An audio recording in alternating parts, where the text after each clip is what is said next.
All right, it's the Real Ones Canes crew here after Miami loses at home 23-20, the final, Brandon, in what was one of the craziest endings to a game I've ever seen, possibly one of the dumbest coaching decisions I've ever seen, possibly one of the worst referee calls I've ever seen, possibly one of the worst defensive things happening I've ever seen, and one of the worst games by Tyler Van Dyke I've ever seen. Bad juju all around for this one. Well, you encapsulated it, Beast, and try not to be a prisoner of the moment. This was just a big missed opportunity for Miami. When you talk about a game that they were absolutely doing nothing right, but still winning, to get down to under 40 seconds on a third down play call, leading by 3, and failing to take a knee to completely end this game is a surrender. It's actually unfair to your program. It's a surrender because when you say, let's take a chance, because winning is so difficult to do in college football, it's a surrender because this is a situation where it leaves way more questions than can ever be answered about intent, about playing, play calling, game management, coaching, salaries, recruiting. This was a huge night for recruiting. There were over 40 4- and 5-star recruits in the building tonight. It was a night game. There were special uniforms. You know, trying to take emotion out of it. It's just, there's nothing good that you can take from this. And then to make the irony of all ironies, Georgia Tech Haynes King, who's a Texas quarterback, on the final drive, he hit 2 Florida natives. Miami native Malik Rutherford for the 30-down conversion to get within reasonable distance, and then Orlando Edgewater graduate, former Alabama wide receiver Christian Leary for the touchdown in their home state. It's just, if you wrote a script, I was here and I don't believe it. Right. By the way, all the noise behind us is because they're getting ready for the Dolphins game tomorrow here at Hard Rock. Which hopefully has nothing to do with what happened today. Yeah. Because I pray that no one has to live through something like that. And this is why we're the Real Ones fans. And let me just say this, because when we were saying 6-6, 7-5, and we weren't quite sure, and I've talked about Tyler Van Dyke, been very critical of him, this is why. This is the game. This type of atmosphere, this type of performance, this Middle Tennessee-ish that's still in this program, this is what we were talking about. When we did the podcast this week, right, you went out there and said, hey, yeah, the Canes just have to show up and they'll win. And listen. And you said, Beast, why don't you feel that way? Why aren't you confident? And I said, because I've seen it too much. See, I've seen these things happen too damn much to be confident like that. See, this is the thing. I was trying not to be a negative. Right. I was trying to join all the optimism. All, hey, 5-0, embrace it. You know, Georgia Tech's coming off of a very unforgivable loss at home. Same situation, 150 recruits there waiting to build that program up. Second-year head coach, first-year full head coach, and Brett Key, an alum. Same situation, same scenario. The savior, can he bring the program back?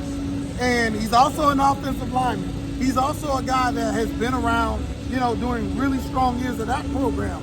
And it's just like, I was just like, man, I'm just going to take a different approach. I'm feeling it. I don't think I put the orange and green glasses on, but I think I said, yeah, this program is mature now. They can show up and beat a Georgia Tech team with the talent they have. And man, boy, was I wrong. But I want to say, this game was really won. It just, the game was inexplicably lost. And I just have a question for you. What did Mario Cristobal say in the postgame? Yeah, so all of the tough questions were asked. I posted the video. You can go to my Twitter and find it. We asked Mario why you didn't take a knee. He didn't have an answer. He said, well, I guess I should have called a timeout. Well, why didn't you? Well, I don't really have an answer. David Lake from 24/7, even we had on our podcast, right, from Inside the U, actually asked Mario, hey, were you trying to get Don Chaney over 100 yards? Because he had 99 yards, 33 seconds left. They snapped the ball to Chaney. He picks up 4, but he fumbles. Now, if they take a knee there, the clock goes out. But they decided to run the ball. He does pick up 4. He gets over 100, gets to 103, but he fumbles the ball there. Now, Mario just flatly denied that.